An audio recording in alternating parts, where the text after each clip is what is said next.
Good evening, everyone. Welcome to the League of Women Voters Forum for the Oxnard special election. I'm David Maron. I'll be your moderator tonight. Before we begin, what I'd like to do is ask you all, if you have a cell phone, would you please put your cell phones on silent? And I'd like to take this time to introduce the president of the League of Women Voters, Pat Hessick, will come up and join us.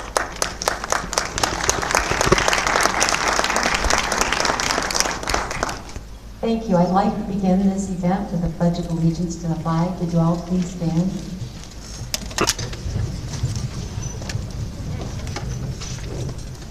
Right hand over your heart. Ready to begin. I pledge allegiance to the flag of the United States of America and to the republic which stands one nation under God, indivisible, with liberty and justice for all. Thank you. I want to thank all of you for coming this evening. I am the president of the League of Women Voters, and it's an organization that was founded when women were given the right to vote in 1920. Those same women that helped to get the right to vote for women thought that it was important for people to be informed and educated when they vote, and they formed an organization called the League of Women Voters. It's no longer just for women. Men and women are members, but we still hold that same mission. We want to have educated, informed voters. Hence, we're having a forum today about something that's really important in your community, and we want to be sure that you have an opportunity to be informed and educated about how it will be run and why. We're very thankful to have you here, and we would like to have you continue to have a favorable opinion of the League of Women Voters. Thank you for participating.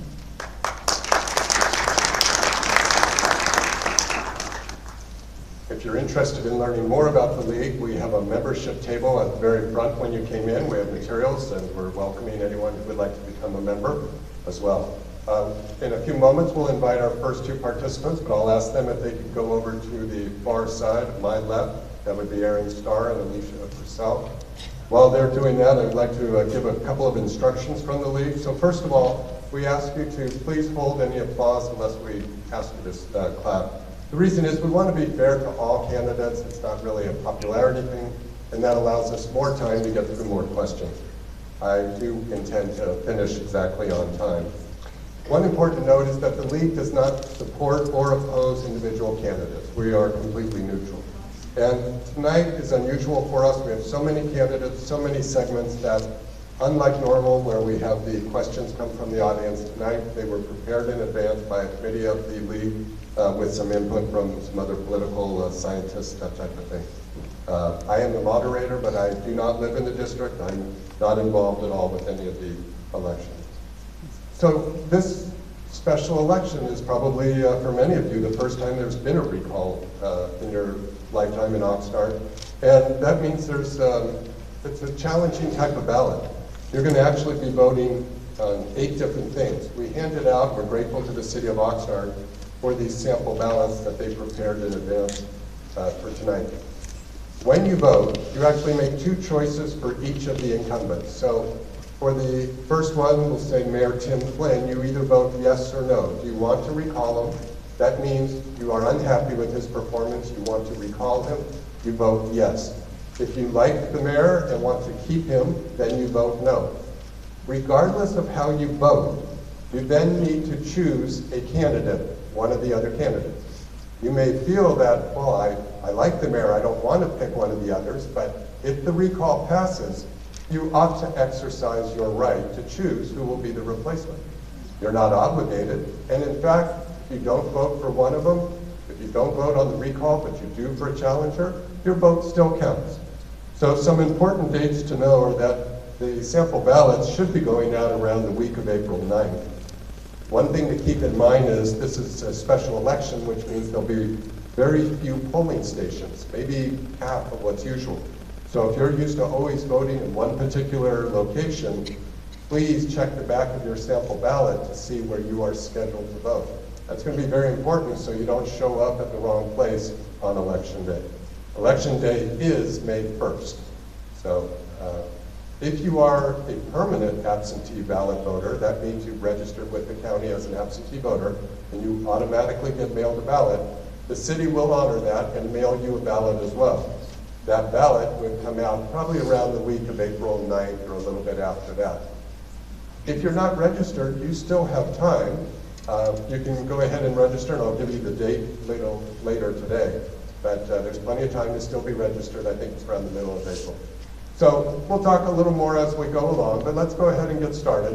And at this time, I'll ask Aaron Starr and Alicia Purcell to please come up through the stage. Going to, yes, here they come.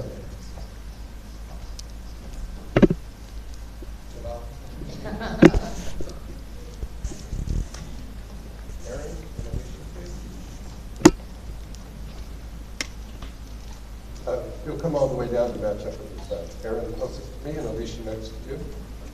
So for this segment, Aaron Starr is the lead person proposing the recall. We're giving them special time to make their case. They've obviously put in a lot of effort. We want to allow them to speak their mind about it. There will be a 4-minute opening statement from the two of them, however they plan to do that. Aaron and Alicia, if you look right in front of you, you'll see our 2 timers with the paddles. They'll give you a warning when you have 1 minute left, and then another one when you have 30 seconds left. After that, we have a few questions for them, about 1.5 minutes for each question. Are you, go ahead and get ready.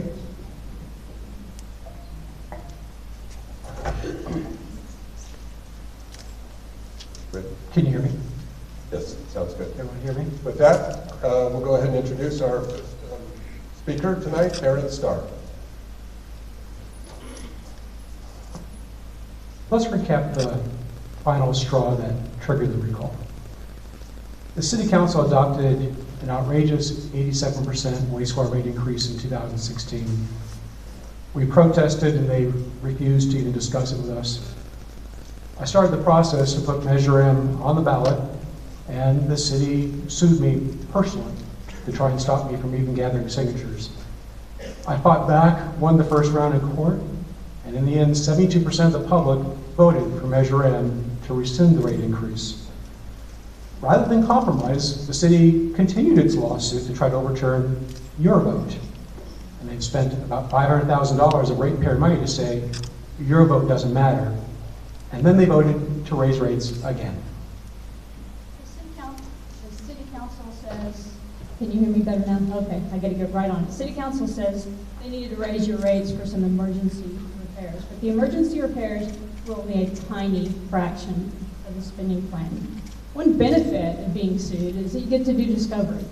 So one of the things we discovered was the city's been unlawfully skimming $7 million a year out of utilities and into the general fund. And then they say, oh, we don't have enough money for these emergency repairs, so we got to raise your rates. There's no choice. Well, we already paid for the emergency repairs. And the repairs weren't done because the council diverted the money that would have paid for them. Beyond the emergency repairs, the plan is for this $30 million a year utility to spend $750 million. That's pretty excessive. Now, the recommendations for what needed to be done did not come from our city staff. Instead, the city hired 2 engineering consulting firms. And these 2 firms worked together to recommend what to replace. They established the price tags, and they determined what the rates should be to charge for this plan. There was no peer review from any financially disinterested party. And from discovery, we know that one of these firms sent the other a congratulatory email about how much money you were going to pay them. Then, when the city dangled a contract for the first phase of work, we only got bids from those 2 firms. Incumbents also claim that they saved the city from bankruptcy with their vote. They allege that our bonds were on the verge of being recalled, that both the city manager and an outside financial consultant told the council in a public council meeting that after the initial increase of 35%, the threat of bond recall had been eliminated. But in spite of that knowledge, the council went ahead and instead approved a 75% increase. And they still point the fingers at the bond agencies and say, well, we had to because of them. Nobody on the city council lifted a finger to find middle ground here. The incumbents keep saying that the Measure M voters, those of you who voted for Measure M, were irresponsible, and that they are the ones being responsible. We're given the unlawful diversion of funds from the utilities, given the self-dealing opportunities with the consultants, given the council's refusal to even require an annual report of how the utilities are going to spend the money on these projects. Who do you think was being more responsible, you or the council? These issues were not hidden. We were very loudly pointed them out, but the council didn't listen. I'm amused at how the incumbents suddenly become fiscal watchdogs complaining about the cost of democracy. Yet they don't blink an eye spending millions of your dollars each year on outside consultants. Let's replace this rubber stamp body with a financially responsible council that will save millions starting in May. On May 1st, vote yes on the recall, and together we will recall, replace, and reform. Okay, thank you. We'll hold the applause, please. Thank you. So we'll get more questions in. Aaron, Alicia, I'll let you decide who wants to answer. If you don't need the full minute and a half, then we can just get a few more questions in. But certainly one of the obvious questions, Mr. Starr, you sponsored Measure M. It was passed by a large majority. It called for rolling back the wastewater rates to what was in place prior to January 2016. I think a fundamental question is, do you believe that those rates from 2016 are sufficient to fully operate the facility and make the repairs to pay off the debt? Well, it's pretty clear that you need to be able to actually get in there and be able to see the actual financial data. That is part of the problem. The problem is that everything is so hidden. I think that once we get new people on the city council, we're going to be able to do the work and figure out what exactly is needed. I've had an opportunity to sit with some of the city staff and the outside consultants between right at the end of 2016, just after that election, when they thought that I was elected to the city council. And we were managing to find ways to reduce the costs, and we found all sorts of issues with their model that were just plain wrong. And they proceeded to make some fixes. We had one meeting, and then the attorneys got in the way and said, oh no, don't meet with Mr. Starr anymore. And they clamped that down. And then the city went through their process of starting the whole utility ratepayers advisory panel and recommending huge rate increases all over again. So we need to have the opportunity to really get in there and look at the data and have disinterested parties, not people who have their fingers in the pie, deciding, advising us for what's actually needed. Thank you. Second question. So one of the arguments given against the recall is the cost, approximately a $500,000 cost to the city, when 3 of the 4 council members would actually be up for re-election in November. So the question for Mr. Starr, Ms. Purcell, is, you've certainly heard this argument before. Why do you feel it was justified to make citizens in the city go through this effort rather than wait 6 months to replace at least 3 of the council members? So for perspective, keep in mind that the city's total annual budget is in the ballpark of $425 million a year. So the cost of the recall is about what the city spends every 4 hours that it's open. Only a few weeks ago, I watched the council accept a real estate bid that was $200,000 lower than a competing bid. They didn't mind doing that. They think nothing of the cost when it's their decision. The city council had no problem spending $500,000 to sue Aaron over Measure M rather than find some way to compromise. They only complain about the cost when the money is being spent to keep them accountable to the taxpayers.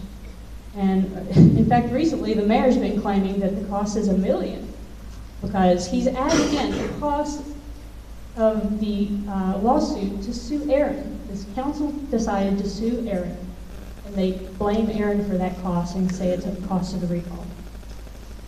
This election actually should have cost much less than it will, about half of what we're being told now. The city shot itself in the foot to drive the price of it upward. The city made specific decisions that inflated the cost and delayed the time frame of it until it's so close to the primary that the county can't handle both the primary and this election, which means, guess what, we get to hire more consultants, and it costs more. So, we have zero control over those decisions, but they want to point the finger at us for the city's choices. Okay, thank you. So when we talk about recalls, it's a legitimate exercise of California democracy for people to launch a recall. You go out, you get petitions signed, that type of thing. So often people think that recalls, Mr. Scar, are launched for malfeasance or perhaps criminal conduct. Somebody was arrested or a serious ethical violation. So curious if you feel that any of the incumbents, have they broken any laws or acted for their own personal gain rather than they were just doing what they thought was best for the city? What's your views? Right now, I think they're already breaking the law when it comes to the diversion of funds from the utilities into the general fund. That's what the Howard Jarvis Taxpayers Association is telling us, and they wrote Prop 218, so I think they ought to know. But as far as whether someone has to do a criminal act in order to be recalled from office, absolutely not. I mean, think of Gray Davis. Gray Davis was the governor of this state. No one's ever accused him of a crime. The problem was that he was putting in policies that the people didn't like. And that's our opinion here. We believe that the city council was implementing a policy in absolute defiance of what the voters decided. And in the end, you want accountability from your elected officials. There's consequences for bad behavior that should happen as soon as possible. I mean, think about if your teenager breaks the rules, the house rules, do you wait 2 years to impose consequences? No, you do it immediately.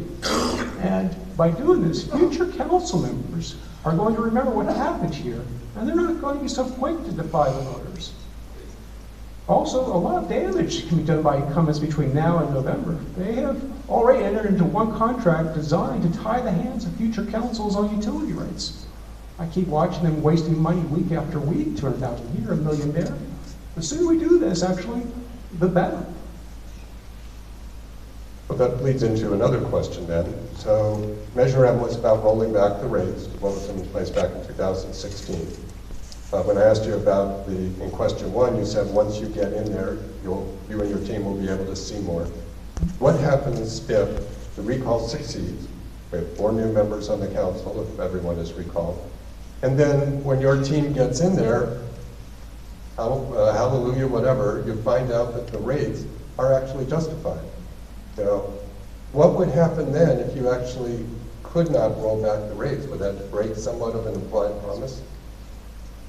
Well, we already know that the rates are overstated because of just the infrastructure use fee alone. You eliminate that, and you eliminate millions of dollars every year just from that.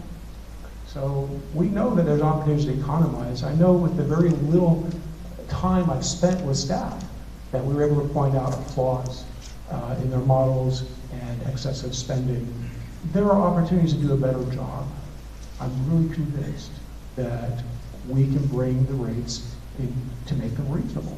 If they have to go up a little bit, then they have to go up a little bit. I mean, we want a safe and fiscally sound wastewater system. And I don't believe that things run on pixie dust. We will do whatever is reasonable. And the problem is that this city council has not exercised effective oversight. They let outside consultants run amok. And if you don't manage your outside consultants, your costs balloon. Remember, these folks are making a lot of money at your expense, these outside consultants. So somebody needs to ask the right questions. You need somebody with a financial background who can do that, someone with a management background that can do that. And unfortunately, the folks on the council today are just not equipped to do that. Last few seconds I'll add in, you also need peer review of these plans, which has not been done today. Thank you. Well, Aaron, you put so much effort into this. I'd like to give you a little minute and a half here to sort of reflect a little bit. What have you learned from the community about this whole process, the community's priorities, their concerns, the feedback? You've been quite involved here. What's your reflections on everything? Wow, it has been an experience, I'll tell you. Alicia and I, we have worked really hard on this. We collected over 12,000 signatures from 3,200 people out of all the signatures that we had. We gathered 68,000 total. And we just... A lot of conversations with a lot of people. Oh, yeah. I mean, literally, I've literally talked to over 10,000 people. And you hear lots of things. You get a lot of inside scoop along the way. People informing us of the types of corruption that goes on at City Hall, or certainly at least mismanagement. I mean, it's just amazing the people that come out of the woodwork when they see us working as hard as we are, really caring about our community, wanting to get things done. People come out and they tell us stuff. And we're talking about people, actually even city staff coming to us and they're letting us just know, here's the real story. We just can't tell people because we're going to be fired. But they come to us. And I think, frankly, it inspired a lot of people who kind of renewed their faith in the process, because lots of times people feel like, well, I'm just one person, what can I do? I have all these complaints, but I can't get anything done about them. And when they see other people banding together and having an impact, I think it really draws people out of the woodwork to inspire them to get involved and work on their issues. Thank you. I have one last question, but I'm going to ask the four candidates who are not candidates, the four incumbents, Mr. Flynn, Ms. Ramirez, Mr. Maron, and Mr. Perello, if you'll start heading over to Cheryl on that side so we can do the quick transition. Aaron, I'll wrap up. The last question for you, I presume. From what I've seen of the reports, as far as the money you've loaned to the campaign, I think many of us would consider it an extraordinary amount of money. I think, and you could correct me, it's at least $90,000. You probably spent more than $100,000 of your own personal money. Obviously, this is deeply important to you. And maybe you could just wrap up why you felt the need to do this. Yeah. I think the best way to say is that my wife and I are idealists. We really believe in this. We just have a fundamental belief that if the voters vote for something, that needs to be upheld. And I'm just frankly shocked that this city council is pretty much saying, your vote doesn't matter. It's sort of like, the voters are the boss, and the city council are the employees, and they're being insubordinate. And that's just not tolerable. Can you imagine defying your boss like that? Or if you've got an employee, can you imagine your employee defying you like that, saying that, hey, I know you gave me an order and I don't like it, so I'm going to do something else. No, they have an obligation to act in good faith, to abide by the voters' wishes. And this is a fundamental core principle. Otherwise, what's the point of having a democracy and having the initiative process if the council members are pretty much saying to you folks, you know what, take a long walk on a short pier? That's just not acceptable to me. And yeah, it's been hugely costly to me. It's been hugely costly with the lawsuit. I couldn't believe in the beginning that they would sue me personally, spending hundreds of thousands of dollars to try and defeat me. I have to spend a lot more than $90,000 just to find myself in court. Thank you. Okay. That's just reported for that. The court fees are a lot. Thank you very much. How about a round of applause for Alicia and Aaron? Thank you. Don't go away. We're going to do this lickety split. We're going to have them step off. We have our next four candidates to come up, the incumbents, and we will get going.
Okay, welcome back.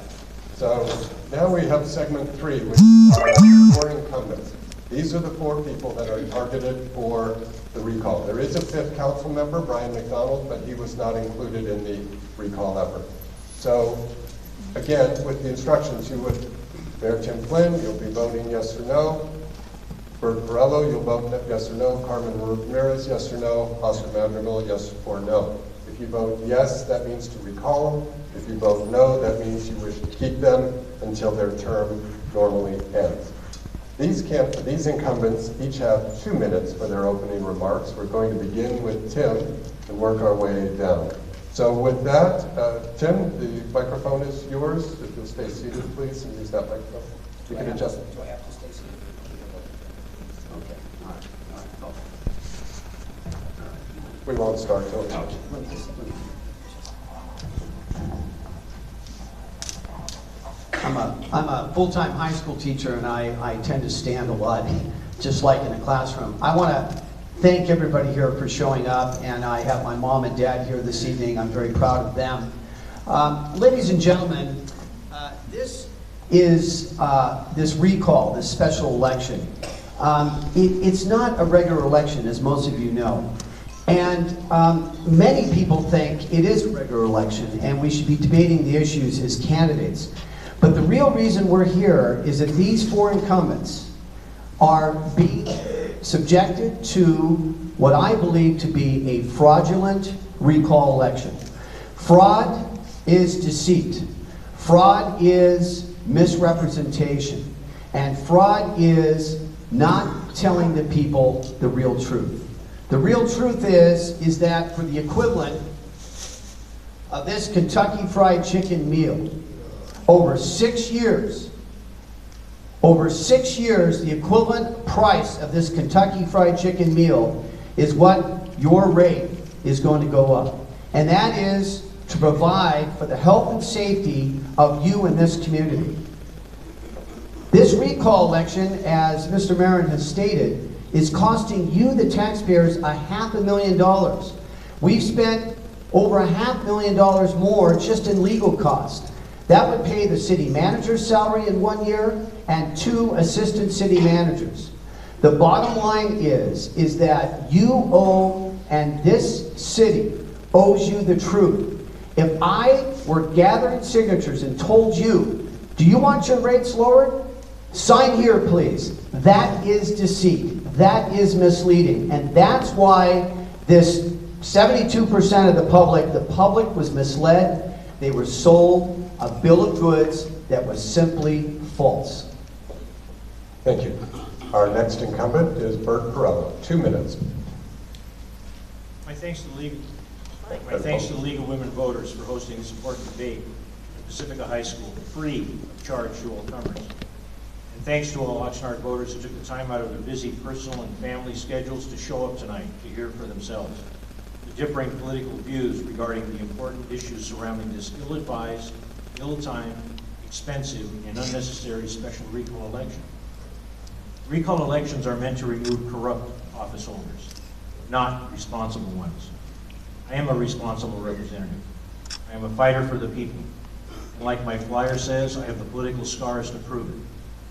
I successfully led the City Council fight to recover $68,000 in unlawful supplemental retirement benefit payments made by former City Manager Ed Sotelo. I helped save the city millions of dollars by providing a decisive third vote, opposing the ill-advised and shockingly expensive proposed settlement for former City Manager Ed Sotelo's bogus lawsuit. I successfully spearheaded the Council's adoption of a first-ever whistleblower policy to combat government waste, fraud, and abuse. I opposed hiring past City Manager Greg Nyhoff without performance standards and job evaluation metrics included in his employment contract. And I will oppose any effort in the future. I oppose the ill-advised waiver of a large debt owed to the city and the Sweetheart Deal sale of city-owned property in Heritage Square at a sale price that was $315,000 below the fair market value established by the appraiser in 2016. Tonight I ask you to carefully consider my proven performance record on the Oxnard City Council as a fighter for the people. And after you do, I ask you to vote no on the Perello recall on May 1st. Thank you for your time and attention, and I look forward to answering your questions. Thank you. Our next incumbent is Carmen Ramirez. Thank you, League of Women Voters and Oxnard High School District for providing this forum. I want to ask you to please support your current council. I'm proud to be here with them. Are you a one-issue voter? Please don't be. There's a lot at stake here. While we don't always agree on everything, all 5 of us unanimously voted to avoid financial chaos, which would have cut public services, including public safety. We raised wastewater rates, which had not been done properly for the last 15 years before any of us got there. This recall is costing you $500,000 when you could have made your voice known in June or November. You should praise our city council for making hard, necessary decisions to avoid bankruptcy. The recall organizer himself said the rates should be raised 35% the first year. You should also know that we created a program to help those who need help paying their utility bills. Please apply. We invested $30 million in streets and roads in Oxnard. We unanimously stopped a power plant, unnecessary, on our beach, whose only purpose was to gouge you for unneeded electricity. We took back our Del Norte Municipal Recycling Center from a private company, which saved over $2 million taxpayer dollars the first year. We finally have a clean audit that lets us make the best decisions for the people of Oxnard. We have weathered the storms. The sun is starting to shine on Oxnard. Don't let Oxnard slip back into the dark past. Don't be misled. Get the facts. So easy to get up here and say anything. I have so much I could say about what went before, but there's no time. Don't be misled. Vote no on the recall on all of us. Thank you. Our next incumbent is Oscar Medical. 2 minutes. I think you're on. Hello, my name is Oscar Madrigal. I was elected in November of 2016. I am the newest council member here in the city of Oxnard. And since I've been on, it has been quite an experience. It's one issue right after the other. You have to hit the road running. And being a candidate, I always stated, I will do what is best for the city currently and in the future. This decision that we made as a council, my decision was based not only what would be best for residents at the time, but what would be best for residents in the future. I was not going to kick the can down the road. I was not going to be like previous people serving on council. I did not want to be that person 10, 15 years down the road who was irresponsible on council. That is the reason why I voted the way I did. This council, we don't always get along, we don't always agree. However, we keep what is best for the city as our top priority. My last quick 30 seconds, my support staff from the beginning has always been my family. I want to thank them for being here today, my 2 sisters. And growing up here in the city of Oxnard, I've seen change. I went to school at China High School. I worked at this school for about 7 to 8 years. I consider this to be one of my homes. Thank you.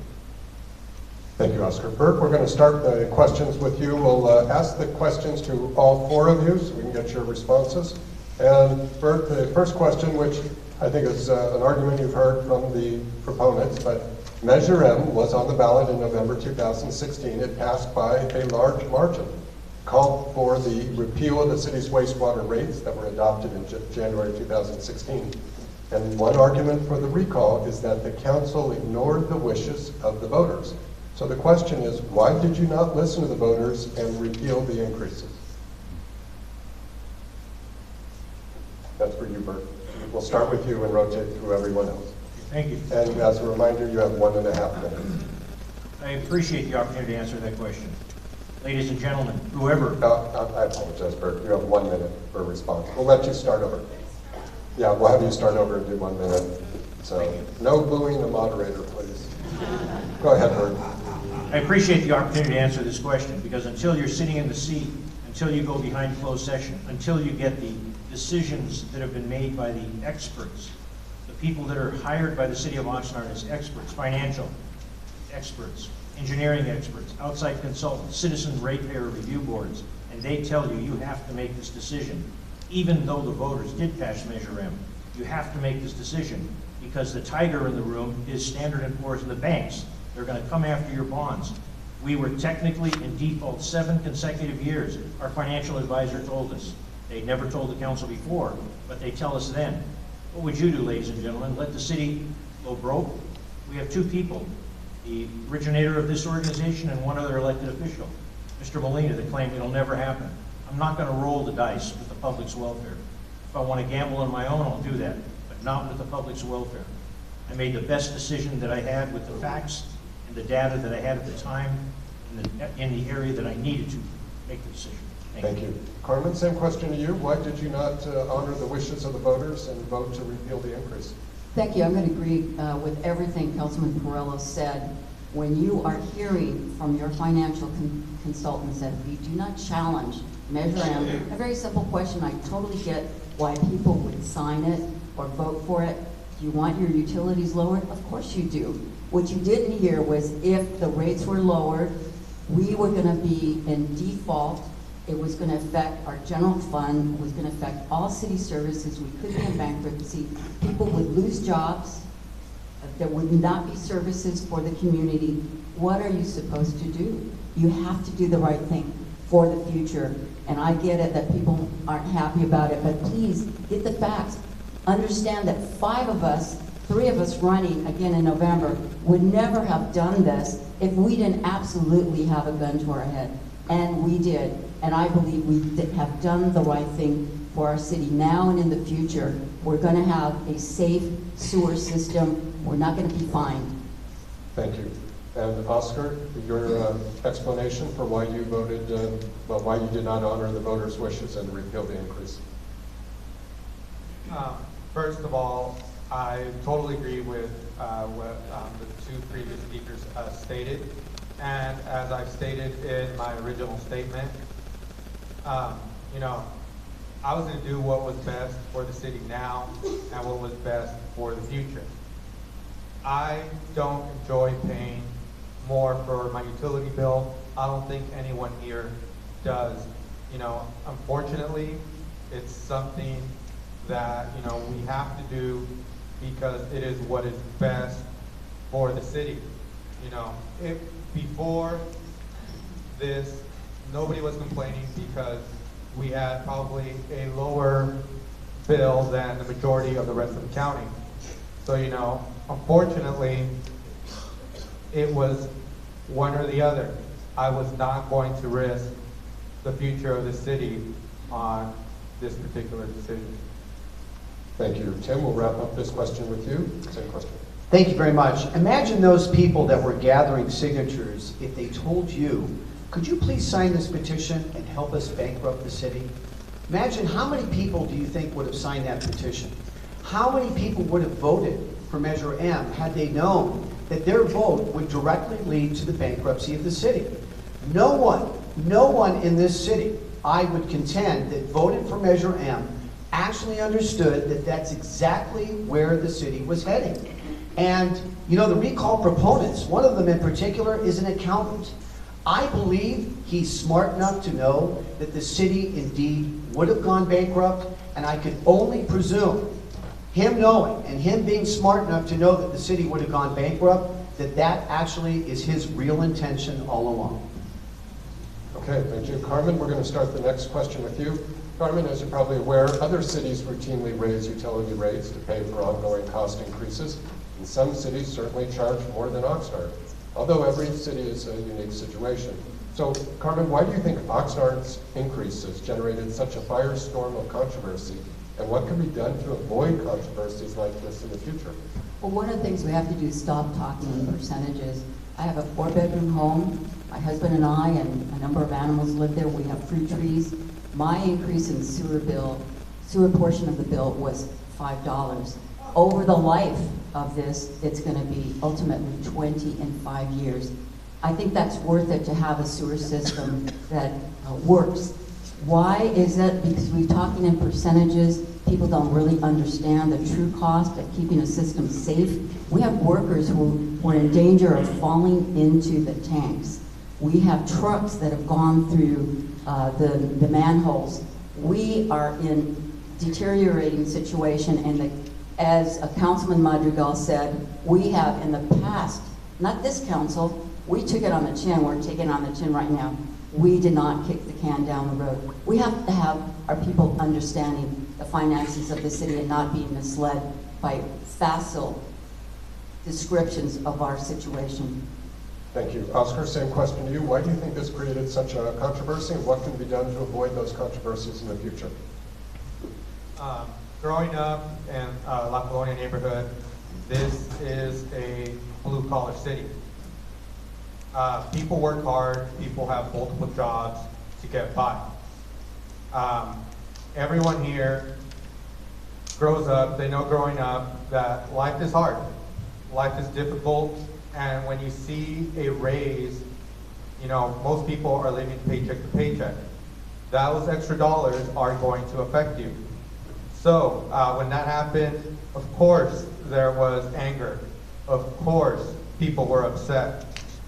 And I think, you know, it takes better communication from the city to tell residents what happened.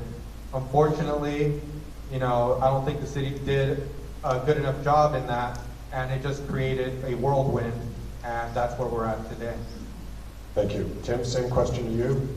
Well, you know, when you're told that your rates are going to go up by hundreds and hundreds and hundreds of dollars, and it's not made clear to you that it's over a 6-year period, it's not made clear to you that it's $24 max a month over a 6-year period, and when someone talks about 70%, 80%, and hundreds of dollars, people simply panic.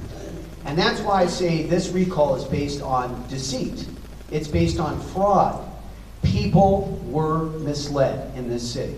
And the bottom line is that now I believe people have a better understanding not only of the needs of the city, but they have a better understanding that what this directly would have led to is not only the imminent failure of the sewer system, but the financial collapse of the city of Oxnard. Thank you. Please repeat the question. Certainly. So other cities routinely raise utility rates to pay for ongoing cost increases, and some cities certainly charge more than Oxnard, although many are unique situations. So why do you think Oxnard's increase generated such a firestorm of controversy, and what can be done to avoid those controversies in the future? It's a combination of history. People don't pay enough attention to what's going on. A little closer to. And I want to clarify, the other cities that have had increased sewer rates, tremendous sewer rates, because they had to build a new sewer plant. They faced the music the city of Oxnard is having to face. They were not in compliance with the rules of the road. Santa Paula and Fillmore are the two classic examples. The perfect storm is the city of Oxnard has had issues exposed. When an FBI comes in, a DA, they shut down City Hall. When people leave the city of Oxnard, when the city manager, former city manager, Mr. Tello, sues us after being put on leave, when things happen, people do not have total trust. And nobody wants to pay more for anything. I don't want to pay more for anything. But when there comes a time that you've got to pay to play. You want to flush that toilet, you want it taken care of and not to damage anybody, you're going to have to pay to play. And you trust the people that were elected by the residents, and those elected people trust the people that are hired to come up with the answers. And people did not. Thank you. Oscar, we'll start the next round with you, and this is a question, give you a chance to reflect on everything. So, Oscar, if the residents vote no on the recall, voting no would mean you would keep your seat. Will your perspective on governing change? Will you handle utility rate increases differently going forward? How will this affect you? If I have the privilege of being here after the recall election, you know, I've always put residents first. This isn't about me. This isn't necessarily, you know, I'm just in a position. You know, I'm not here to move on. I'm not here to do anything. I'm here for my community. I was born and raised here. I love this city, and I would continue to put residents first. Thank you. Tim, same question to you. How will this impact you going forward? What's your perspective? Does it change? How will you handle rate increases going forward? Well, I'll say one thing. I believe in compromise, and it was stated up here that there was no attempt at a compromise. In fact, I did so publicly. I offered Mr. Starr a proposal. I made a proposal without consent of the council to actually do away with this fee that he says is illegal, and the Howard Jarvis Taxpayers Association says is illegal, which is the infrastructure use fee. I offered to him to see if he was willing to compromise publicly on camera. Mr. Starr, will you accept this rate increase if we do away with the infrastructure use fee? He consulted with his wife. He came back and said no. What I've understood from this is that most people want the best outcome in the community. I'll continue to serve people. I'll continue to walk door to door. I'll continue to listen to the people and be honest about making the right decision. Thank you. Bert, same question. So if the voters vote no and you retain your seat, how will your perspective change? How will you handle increases in the future? My perspective has been jaded by this, and I hope that it doesn't change much, but I do believe in a few things, and those few things are this. I got taught as an early age, my family, health, safety, and welfare is really important. You don't screw somebody to take advantage. You're responsible and you're accountable to your family. And if you're ever handling somebody else's affairs, you'd be extremely helpful and be extremely accountable. The public's health, safety, and welfare is something there's no compromising on. There have been decisions made by past councils. I do not sit up here with any individual that I feel is corrupt. Not one. We have disagreed. I've been an instrument in disagreeing with them. But I don't believe that any one of them is corrupt. And I'll be damned if I'm going to go out of this business from being called corrupt. If I lose, I lose, but I'm going to do my damnedest to win. And if I decide to run again, I intend to fight the same way. There are kids that I've met recently at a Little League, and one is a kindergarten. I have to stop you there, Bert. Maybe later you can get that in. Carmen, we'll wrap up with you on this same question. I ran for office here to serve the people of this city in their needs. I felt this city had been neglected, in a lot of ways abused by lots of different entities, and I was there to serve, and I'm still going to be there to serve. I hope to retain my seat. Our city's engaged in lots of important modernization, and part of it is better communication with our residents, better services to our residents, but we only have so much money. There's a lot of wants, not all our needs. We have to really make our priorities when we're not an affluent city. But the basic things we always, and including anybody else who gets elected, you do not want people there who are going to just take the easy road. You want people who are going to do hard choices. That's what I've done, and that's what my colleagues here have done. Please vote no on the recall. Okay, we're going to begin the last question. Before I do, I'm going to ask those candidates for mayor, Mr. Miguel Lopez, Maureen Navarro, Aaron Starr, Larry Stein, and Robert Sumter. If you'll start making your way over to Cheryl on that far side. Okay, Tim, we're going to wrap up with you. Thank you. Regardless of the recall result, whether you're retained or recalled, what do you believe are the top priorities for the council over the next 6 months? Well, the top priorities of this city council are to be stewards of the city's finances and to make sure that we live within our means. That's first and foremost. Secondly, and I think this is extremely important, we, ladies and gentlemen, are not yet out of this morass. We are not yet in a situation where we can say, although the city's finances are better than they've been in decades, we are not yet out of peril. And we need to make sure that the public buys in with the future of this city and the leadership that this council has shown.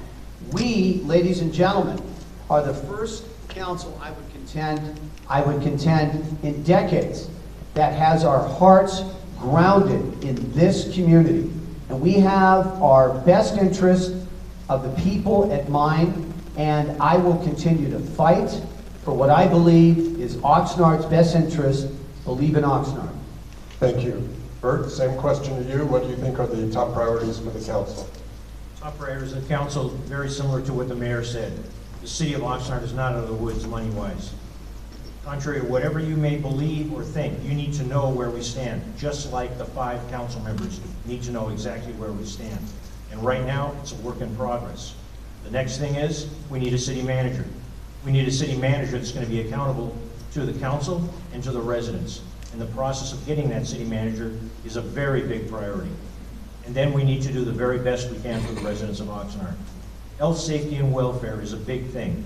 It's been mentioned before by other candidates. It's a blue-collar city. There's more wants, there's more needs, than there's money to pay for it. Somebody's going to have to make the hard decision what we can and can't do. You cannot promise your children everything in the Sears and Roebuck's catalog at Christmas and give them nothing. That has been done in this community. You cannot do that. And people believe that when they're promised, they can receive. We're not daddy warbucks up here. Thank you, Bert. Carmen, I'm gonna agree. First priority is making sure we are financially stable, and that's really what's at stake here in the rates for all of our utilities. We have to hire a new city manager, and the things that I think are priorities too after that, after we get stable, continue to be more stable, get our credit rating up. Our credit rating was really teetering here because of this measure around the litigation, the political instability. We have to get stable for your benefit. We have to focus on our youth, making sure they have options other than violence. And we're seeing that in our city. We have to work with all of our partners in business and education to make better options for our young people. We have to do something about our homeless situation. We have many priorities. We have little resources. We need all of our community to be engaged in solving these problems. Government is not always the solution, but the community is going to provide those solutions. Thank you. And Oscar, we'll wrap up with you. Since I am last, I kind of, everything that was said, kind of just go a little bit off of everybody. But realistically, yes, financially, the city, we are not out of the woods, the city could go in many different directions, and we need to make sure it's the right financial direction. We currently do not have a city manager. We need to hire one. We need to not only hire a city manager, we need to hire the right city manager. The city, residents, needs, the youth. Over the last month, there's been an uptick in violence in our city. We need to provide services for the youth. There needs to be a strategy, not necessarily coming from the city, but we need to partner with people to get things done. We have the homeless issue, especially in the downtown. We need to get a hold of the homeless issue. Unfortunately, it is pretty much a statewide issue. Thank you very much. How about a round of applause for all 4 of these incumbents, please? And we'll get the candidates up here from there.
I know you're all impressed with my skill right here.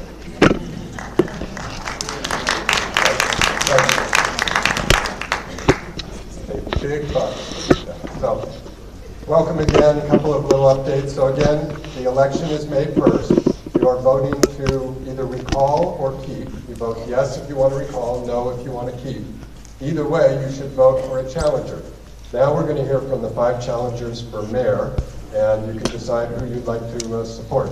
Again, sample ballots will go out around April 9th. You have until April 16th to register, and if you want to request an absentee ballot, you can contact the Oxnard City Clerk. So the candidates for this round have 1 minute for opening statements, and then they'll have 1 minute for as many questions as we can get in. So with that, we'll go ahead and begin with Miguel Lopez. Perfect. Thank you so much. Definitely want to thank the League of Women Voters. Thank all of you here with us tonight. Those of you who are watching with the live stream with KADY. I have to say, I appreciate you taking the time to explain how the ballot's going to be. Where voters have 2 options. The first, yes, to either recall the incumbents, and whether you choose to or not. You also still have the option for your second vote, which is who up here would you vote for in case your incumbent does not survive the recall. So thank you so much for that, because I definitely think we need a lot more ballot education information out there. On the recall, I share the mixed feelings that many share. I have said before that it is a waste and it is unnecessary, especially when we have the June primary 34 days later. However, it is happening. For me, this recall is more than just about Measure M. It's about our public safety, and we've seen increasing and evolving challenges with that. Despite our police department being recognized with the James Q. Wilson Award for community policing, we have evolving challenges. Week by week, we hear about shootings, we hear about the crime going on, and so we're here to talk about that. And again, I thank you for your support for being here with us tonight. Thank you, Miguel. Our next challenger is Robert Sumter. Good evening. I'm Robert, and I'm thankful to be here tonight. I was supposed to be on vacation this week, but circumstances brought me back to Oxnard. I'm not a lifelong resident of Oxnard, but I chose to live in Oxnard. I came up here from Whittier, where I lived comfortably for 30 years, and I took a job, which I chose to take that job up here. So I choose to live in this community. I choose to be your representative. I have ran in the past, and some of you probably know that. I have ran 4 other times, and the biggest compliment I've got out of that was, I bring questions to the table. And I said, thank you very much, because that's what I think everybody needs to do, is question your leaders, whoever they are. Thank you. Have a good evening. Thank you. Our next challenger is Aaron Starr. I've lived in Ventura County my entire life. Bring the mic a little closer, Aaron. Can you hear me? That's better. Okay. Closer is better. I guess we'll start over. We will. Thank you. We're fair. We're very fair up here. Appreciate that. I've lived in Ventura County my entire life. My wife and I proudly call Oxnard home, but we're disappointed in Oxnard's failed leadership. I'm not a politician. I've never held elected office. I am a concerned citizen who is sincerely troubled by what is going on at City Hall. If you elect me as mayor, I will fight abuse of utility rights. I will make sure our police have the resources they need to protect us from violent criminals. I'll use my experience as a certified public accountant to help small businesses to create more jobs. I want to make our city council a volunteer position and subject them to term limits. I want to fix our broken permit system and our crumbling streets. Don't assume that all of us running for mayor supported Measure M. Not every candidate here is opposed to the utility rate increases. If that issue is important to you, please be sure to ask them. You know where I stand. Please vote for Aaron Starr for mayor. Thank you. Thank you. Our next challenger is Lawrence Stein. Good evening. Thank you for the opportunity of being here. I'm a degree accountant. I'm not a CPA, but I do taxes. I do a lot of cost analysis. I've been a private citizen in Oxnard since 1985. Last 25 years, I've studied the city's finances. And the utility rate increases not proper. city continues to break the law pertaining to utility rates, especially with water and wastewater. Right now, a large portion of our water rates is based upon the fact we're not getting the fair share shake on the service that we're paying for. We're paying for water we're not getting. Wastewater fund is not being paid for the water that's generated. If the water is being charged correctly to the people using great water, the water fund paid the wastewater fund for its utility rates, yes, so it would be solvent. Don't let the previous candidates say they had no choice. We were solvent. We had to go to pay our debts.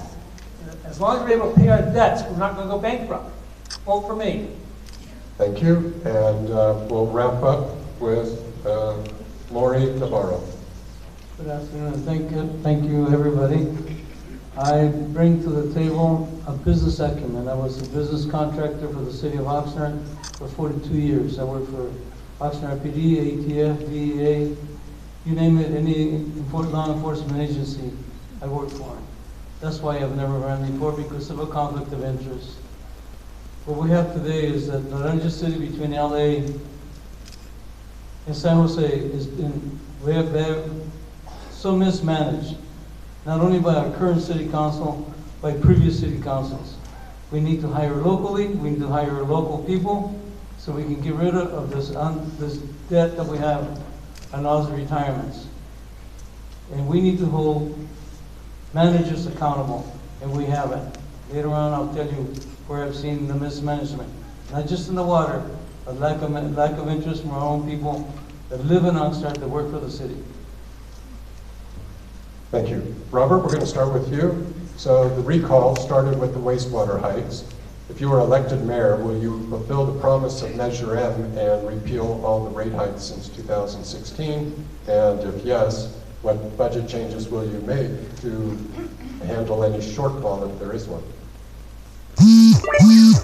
So two parts. Will you vote to repeal the rate hikes? And if so, and it turns out that there's a shortfall, how will you make up for it? I really can't answer the second part of that because I do not know what the finances are 100%. But I do know that the wastewater Measure M, it needs to be honored by what the public asked for. If not, we need to go back to these committees that Aaron Starr was on and re-look at the things that they came up with and the way they presented it to the city council, to the staff, to the people. They weren't even listened to. But anyhow, back to the other part, we will find a way. I'm sure. We're resilient. We are a strong community. We've got a lot of community pride here. We will survive. Thank you. Thank you. Aaron, same question to you, and hopefully you can be specific about this. If you are elected, will you repeal the wastewater hikes? And if there is a shortfall that you did not expect, how will you make up for it? One of the problems is that the city council decided to adopt a letter of credit agreement that prohibits us from lowering rates ever again. We have to first work on getting that letter of credit replaced in order to even do that. We need to do a lot of analysis of what it's going to actually take to cost, what it costs to actually run this facility.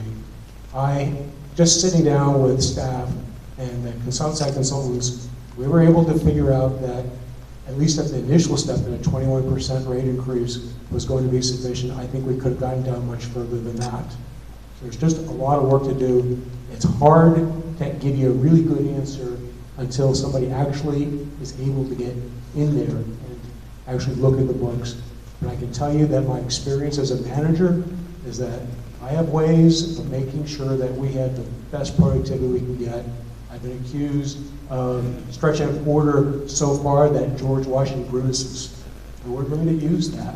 I'm going to use that talent to try and get the best possible outcome. Thank you. Lawrence, same question to you. Will you vote to repeal the rate hikes?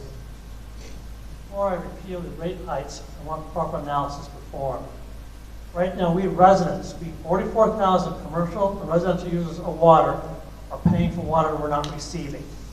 The cost of importing water has gone from $14 million to $21 million. The City Council voted to approve to spend $12 million to build a private pipeline to service 3 private entities with no skin in the game. Instead of spending $12 million on this pipeline, they could have used the money to build storage wells for a great water program. I think the Great Water Program is the key to our financial recovery.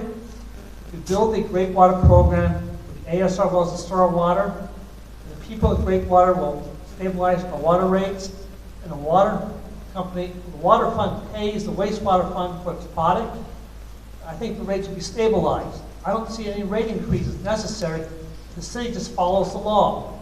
Charge the people using Great Water what it costs them, and the water fund pay for the wastewater fund for the water it costs them. I think the rates will be stabilized. Thank you. Maurice, same question to you. Will you vote to repeal? And if there is a shortfall, how will you make up for it? Yes. And the thing is, when we started the recycling water program, we failed to have a vessel to hold that water. Recently, we just injected water at Oxnard High School, the old Oxnard High School, and we're injecting the water that cannot be sold or used. What's the sense of having all that water if you haven't got the vessel to hold it in? The other thing is, I was made known to me that we have $40 million in one of the other enterprise funds. The MRF right now is currently $40 million in the flag. Borrow from one enterprise fund to fix the other one, and keep an eye on it, control it. Thank you. Miguel, same question to you. Will you vote to repeal the wastewater hikes? And what will you do to make up for a shortfall if there is one? So in 2016, can you hear me? Hello? No, perfect. Perfect that you can hear me now. I should say, well, in 2016, what I said then was that the wastewater rate and enterprise had been neglected for too long and it did need additional funding. However, my recommendation then, and my recommendation still stands now, is that I would proceed with the proposed water enterprise rate adjustment that is absolutely necessary. It's not the rate that ended up passing. It could be something that we can get by with less. So what I would do, and what I said then, is to basically, as mayor, propose a comprehensive peer review, as we heard earlier that hasn't been done, of city and consultants' recommendations, of the master plans, of the rate studies, of Prop 218 interpretations, and all the other documents before taking any further action. I think before we were between a rock and a hard place. I think that this recall petition process and the recall election has put us between a mountain and a hard place, an even more difficult situation. But what we need to do is do the responsible thing. So it's going to be hard to repeal because there is dire attention that is needed, but we would revisit it with the process that I've outlined back then. Stop it there. Okay, Aaron, we're going to start with you on this next question. So Oxnard is the largest city in Ventura County. It's about the 20th largest city in the state of California. Aaron, what skills and experiences do you have that make you feel qualified to lead the city? Have you ever been elected to public office or been appointed to any city commission? Well, I'm a certified public accountant. I'm a manager for a billion-dollar company, very profitable company. We do very, very well. One of the things that I've noticed about this city is that we do not use any metrics for our managers. Our managers are not held accountable to anything that I can discern. And if you want to get something, when it comes to management, what gets measured is what gets done. The problem is there are no measurements. Once we can establish measurements, we can get better performance. Because right now, frankly, we do not get good performance from City Hall. Now, you look at the quality of our streets, you look at how well we maintain things, we've been getting a raw deal for years because frankly, we've just had a huge management problem. I can bring that skill to the table. Thank you. Lawrence, same question to you, and I want to emphasize the question is what skills and experiences do you have that make you feel qualified, and have you been elected to public office or appointed to any city commission? Tell us about yourself, Lawrence.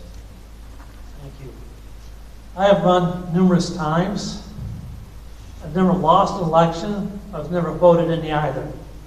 When I run for office, I bring issues. I know the city's issues. I've been studying city issues for 20 years. One of the things I'd like to do is change the way the agenda is being held. Start having more efficient meetings. If we have closed sessions on Mondays, we have a real meeting of the matter, our study sessions and public hearings on Tuesdays, we have our information consent and similar encounters on alternate Thursdays. It will make things more efficient.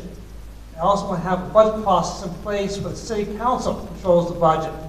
I like to see a free budget presented to the city council. I like to see a general fund budget for $115 million, general fund budget of $120 million, and general fund budget of $125 million. The city council should insist, and I do insist on certain things being done. I would insist the city council be presented options every time something comes before us when considerable amounts of money is being spent. Thank you. Maury, same question to you. What are your skills and experiences? Have you ever been elected to public office or appointed to a commission?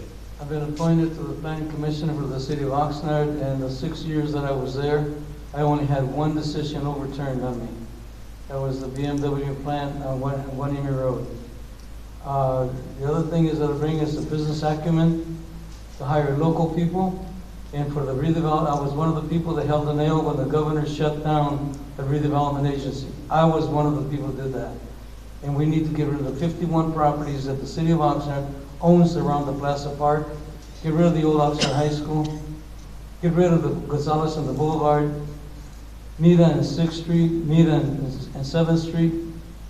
Get rid of, the city has no business in the real estate business. Thank you. Miguel, same question to you. Tell us about your skills and experiences. Thank you. Well, I think as people recognize, I've had great success in government, in education, with public service, working with our private sector, and in nonprofit management. As a PhD, I think I understand Oxnard's most complex issues and challenges. I do. I have been on the inside doing good. I've been recognized for it. So my experience goes back not only as a lifelong resident, but as a community organizer, really going out there to building the support that is needed behind Oxnard's greatest needs, whether they're public safety, whether they are just parks and recreation. I've done the work at the local level, I've been an advocate at the state level, and I've worked at the highest levels of government in Washington, D.C., where I say time and again that what I saw and experienced was dysfunction of government at the highest of levels. All of that experience I bring back to Oxnard to really be able to move us forward, to put Oxnard first, and to do what's in the best interest of everyone here, our families, and the next generation. Thank you. Robert, same question to you. Tell us about your skills and experiences. Okay, as I said earlier, I have ran for mayor 4 other times. Hopefully somebody voted for me. Did get a few votes, which was nice. What do I bring as far as management? Management, I was a manager for numerous car dealerships. My tenure was a little over 12 years with Volvo. I was here in the Ventura area with Volvo here in Whittier for 12 years, or 10 years down there. I lost. Anyway, I'm hoping that I at least get 1 vote.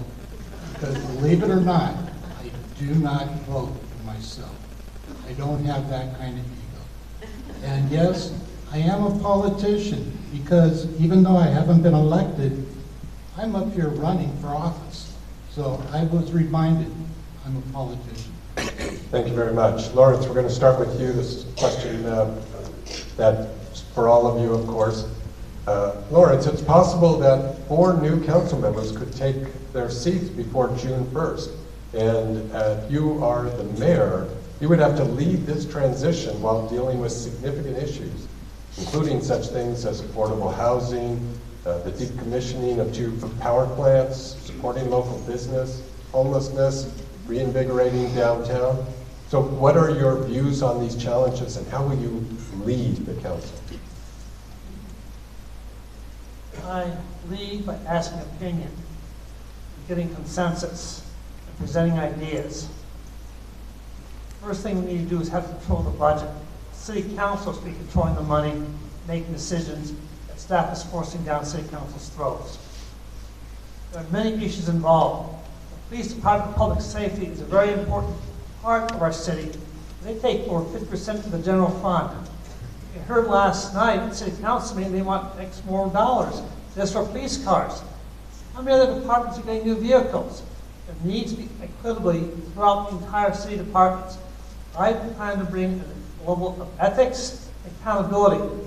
That's the type of person I am. I want to hold people accountable, ethical standards. We need to be able to trust our financial system. We need to be able to trust our financial numbers. We don't have a staff that seems to be giving us viable numbers. I have requests for information going back 7 months. based on last budget hearing. So again, I'm an accountable person, Thank I you, look thank for you, Maurice. accountability. Maurice, same question to you. If you're elected mayor, you may be dealing with issues like affordable housing, local business, homelessness, the other ones I mentioned. What will you do to lead the council? I did a lot of work with economic development, and the main thing we need to do is increase our sales taxes. And by doing that is filling empty buildings in the downtown. Everybody focuses on downtown, but we have other areas. I started the South Oxnard Business Association years ago, and simply because we needed to keep our sales taxes up. And without that, that's our basis for our city. And we need to do that, and by that is we need to quit giving buildings away and allowing people to use them for free as friends of the city council. And I know that for a fact. Short story, hold people accountable. I was watching people from the city cherry picking through the trash cans and not taking out the trash, but taking out the recyclables. I rest my case. Thank you. Miguel, same question to you. If you are elected and the other council members are elected, there could be 4 of you that are new. How will you lead, and how will you deal with some of these major issues like affordable housing, power plants, homelessness, etc.? I think that that's actually the foundation of our campaign, about working together, about working in collaboration, and about working in partnership. Call me and my generation idealist, but I really do believe in the theory of shared resources, that together, when we pool our resources or all pull a little bit in, we're able to have a more profound impact and a bigger change. And so that's what I've been doing. That's what I did when I returned to the city of Oxnard to work with the then chief of police, Jerry Williams. We built those community partnerships.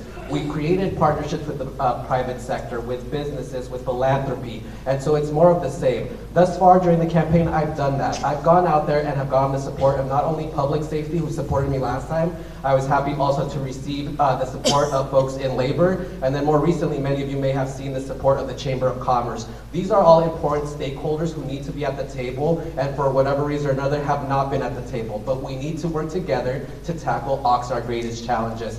We also need to work with our state and federal representatives. That position was eliminated in the budget that Tim Flynn brought together in 2013-14, and we need to work with our state and federal representatives to bring that money back home. Thank you, thank you. Bob, or Robert, we'll wrap up with you, or I'm sorry, not wrap up, but we'll hear your thoughts as well, as far as how you would lead. Okay.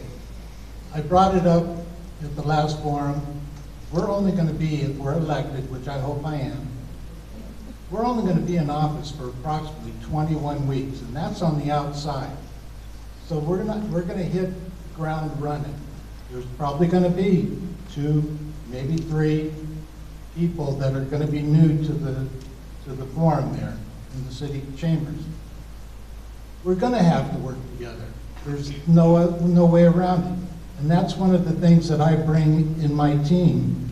When I develop a team, I look for people that have positive outlets and ways that we can grow together. That way, we can face homelessness. We can face the downtown life. We can take care of issues. We need to work as a team. And if I can't bring together a team, then I don't deserve to be reelected in November, because I plan on being elected this time and in November. Thank you. Thank you. Well, Aaron, again, the question is, if there's 4 new council members, you're the mayor, you've got to lead us through this transition. How will you deal with these issues like affordable housing, homelessness, the reinvigorating downtown, etc.? I have a reputation for getting things done. I think people tend to underestimate me, and voila, we wind up with something qualified for the ballot. I know how to run a meeting, and I've run hundreds of meetings. And my wife, by the way, is a professional registered parliamentarian, so she can always set me straight if I'm doing something wrong. But I aim to achieve consensus during these meetings. I think there's always something that a council can agree upon if we just work it through. But one thing we really need desperately is we need good information. And today, this city council is not even given monthly financial statements. Imagine running a business without a monthly financial statement. You really can't do it very well. So that's a huge priority. We need to actually straighten out our permit system. It's completely broken. We need to put metrics into City Hall.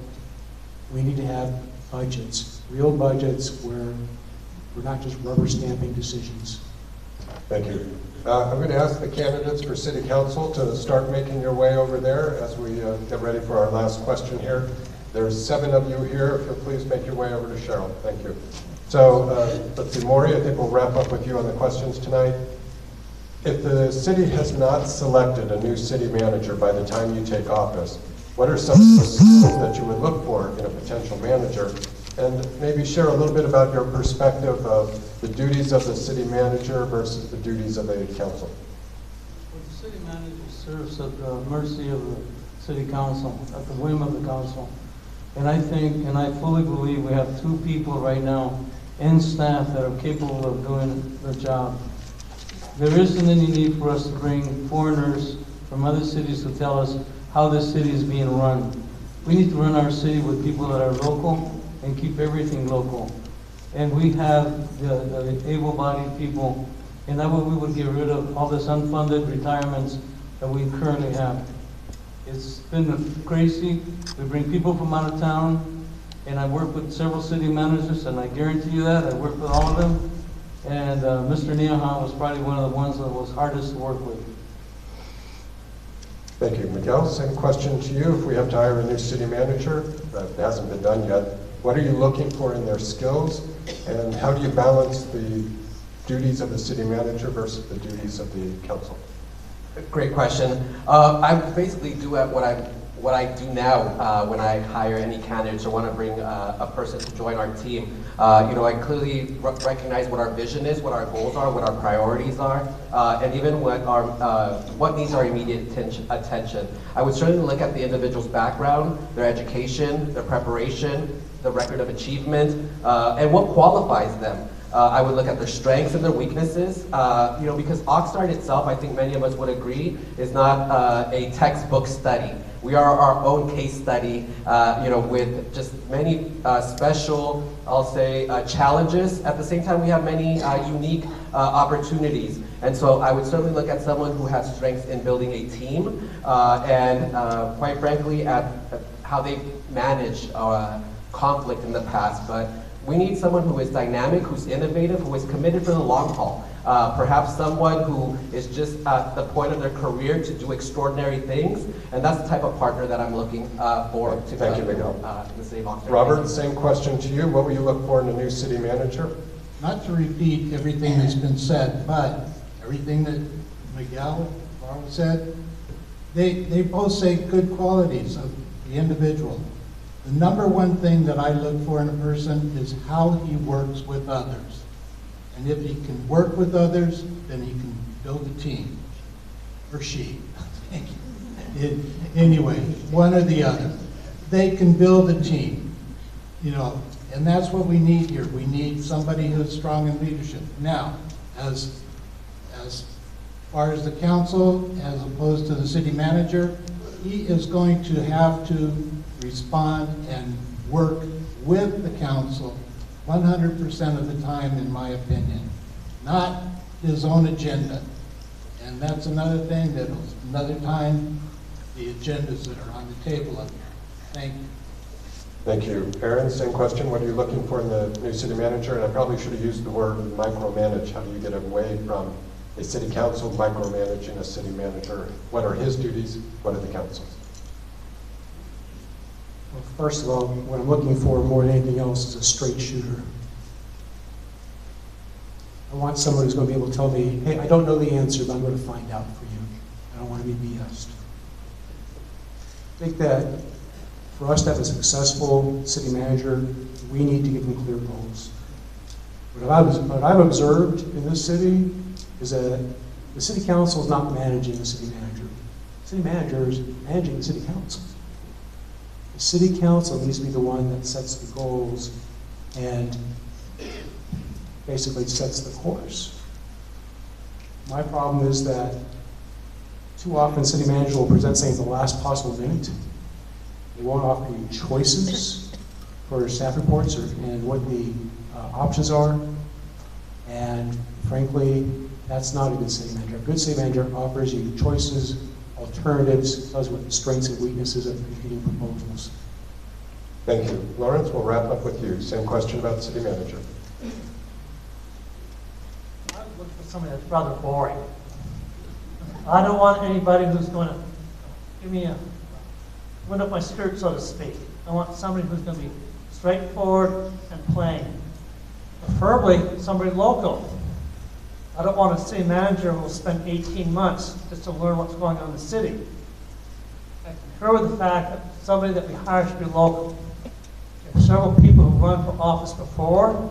They're also former city employees who are all well qualified to be manager. Again, I don't want the wheel reinvented. I want somebody who's going to be honest with me and take direction. Many times, city council gives direction to the city manager, and the direction is ignored. Sometimes city managers pose the numbers on a chart and show nice arrows, and the city council says, "Oh, great, those are nice arrows. Hey, I like what you have to say." We need to have the information presented to us in a clear, concise manner, not the last second of the PowerPoint presentations that are presented at the last minute. Thank you very much, Lawrence. And how about a round of applause for these 5 challenges? Okay, gentlemen, we'll ask you to please take your things and exit off, and then we'll be bringing up our next ones. And don't go away. We'll be back with our city council, our last segment here in just a moment.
Notice I've been replaced on the sign.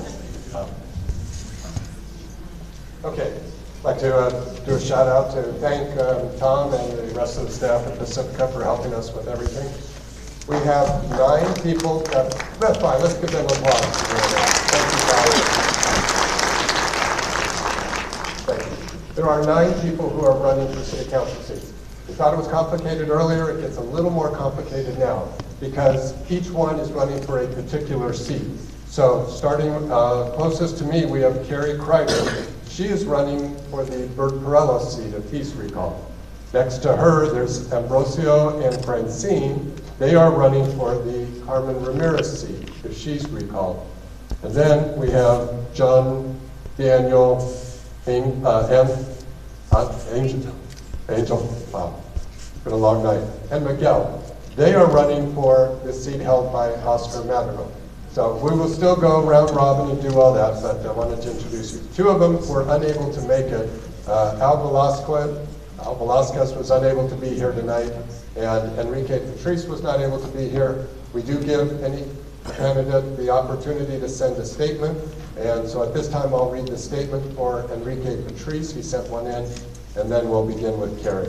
Again, it's 1 minute, and then 1 minute for answers. So this is from Enrique Patrice. Good evening, voters. I'm on government-related travel until next week, and I'm sorry I'm not able to meet and greet all of you. My name is Enrique Patrice, a candidate to replace Councilman Madrigal on May 1st. I was raised in Oxnard and attended Channel Islands High School. I received my AA degree from Ventura College and received my BA degree from UCSB. And finally, my Master's of Science in Public Administration from Cal State University, Los Angeles. I want to represent all of you in the council so that the only decisions I vote for benefit you and your families. You, the voters, know best what is best for you. And if you opposed a rate increase, the incumbent should have listened to you and not to his own wishes and desires. I respectfully ask for your vote. I promise all of you that I will never lie to you. Thank you and God bless. That was the statement of Enrique Patrice. We'll now begin with Carrie Kreider. She is running for Bert Perello's seat. 1 minute, Carrie. Thank you. Thank you. I'm so glad to be here today. Yes. I'm Carrie Kreider. I've lived here in Oxnard for over 21 years. I'm a mom of two and a foster mom of two and a wife to a Gulf War veteran. I specialize in small business management and helping small businesses to grow and thrive, and with an emphasis on customer retention. I'm running for city council because I believe that this beautiful city that has been grossly mismanaged and neglected. Ms. Ramirez tells us that we're suffering from decisions of councils from 15 years ago, but what she's not telling you is that she has been on that council for over 9 years of those 15 years, and many of them have. So it's time for replacement. It's time to get new blood in the game. This council's forgotten that you, the people, are their boss. And I understand that. I want to represent you, and I will be your voice. Thank you. Thank you. Ambrosio. Yes, I'm Ambrosio Casanova, and I would like to be your councilman, and also to make sure that we are fair and that we are open for you, just like the rules of your general rules of ethics, right, and practices. You have to be open to the people. You have to be a leader, right? And I have also organizational management. I have two associates, my bachelor's, my master's, and hopefully soon I'll finish my doctorate in organizational management. And I want to be a good leader for you. I am a leader with the military. I've served my country, and I want to serve you, the Oxnard family. And like I said always, together we cannot be defeated. Yeah, unidos no nos pueden vencer. So. Thank you. Our next candidate is Francine Castanon. Hello, my name is Francine Katzmann. I'd like to thank the League of Women Voters for putting this forum on. There's a couple other people that have not been thanked. Bob Allen for continual coverage of this event and previous events and other events that he's done. And Dan and Barbara Finito, who have covered the city events, covered everything tirelessly. Thank you for being here and for doing this. I decided to run for council